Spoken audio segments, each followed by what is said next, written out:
Okay, so after the ATP is formed, you may want to know where did the electron go, because this is a non-cyclic. We're talking about the non-cyclic light-dependent reaction, and during this non-cyclic, the electron just keeps on going. And you may wonder, where does the next electron come from? Now, this next electron comes from goes through a process named photolysis.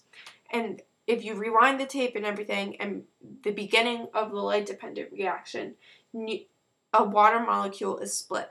And this water molecule is split. The oxygen, this is why photosynthesis has a byproduct of oxygen.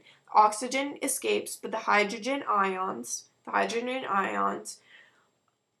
are kept there, and the electrons are there. Now the electrons are going through the electron chains, and the hydrogen ions remain in the thylakoid compartment, and they contribute to the concentration and electric gradients that drive ATP formation. Okay, so after the electrons go through another electron transfer chain, they go into the light harvesting complexes, which is basically a group of pigments. They go through the light harvesting complexes that go to a special pair of chlorophylls at the reaction center.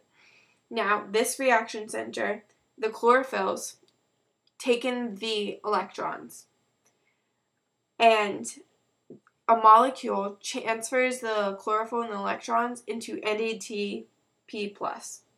Now, when this NADP+ accepts the electrons, it becomes negative, so the hydrogen ions get attracted to the molecule, so it becomes NADPH. Hydrogen H, NADPH.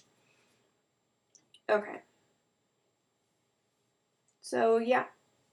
And then when there's too much of NADPH, it accumulates in the stroma. Scratch that. That's basically it about that. So, yeah. So what I just said was electrons, they go through photolysis, which is when water molecules are split. Oxygen is a byproduct. Hydrogen stay there for concentration and electric gradients, and also electrons, because that's how they get the electrons. NADPH because chlorophylls release electrons, and then a molecule transforms into NADP.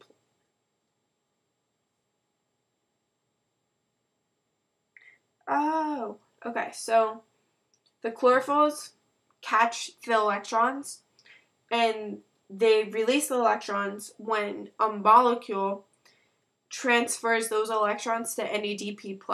Once NADP+ takes those, when this NADP+ takes the electrons, it makes it negative, then the hydrogen ions are attracted to it, therefore becoming NADPH.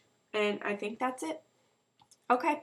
Next, I'm going to go into this right now. It's pretty simple.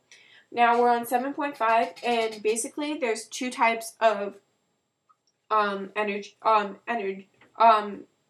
pathways in photosynthesis.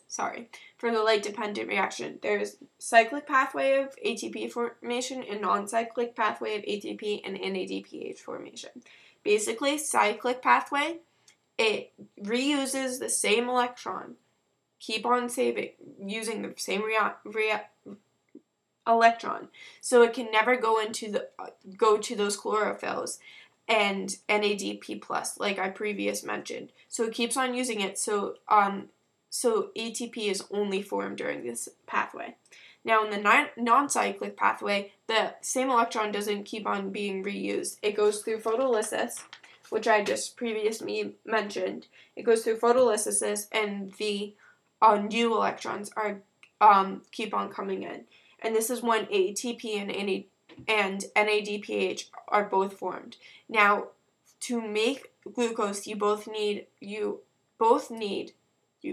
that doesn't make any sense, but you both need, you know what I'm saying, you both need ATP and NADPH to make glucose because you need those two types of energy.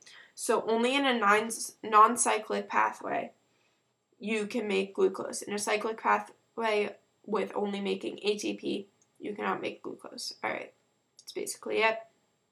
Next, I'm going to go into light independent reactions, and then we have plants.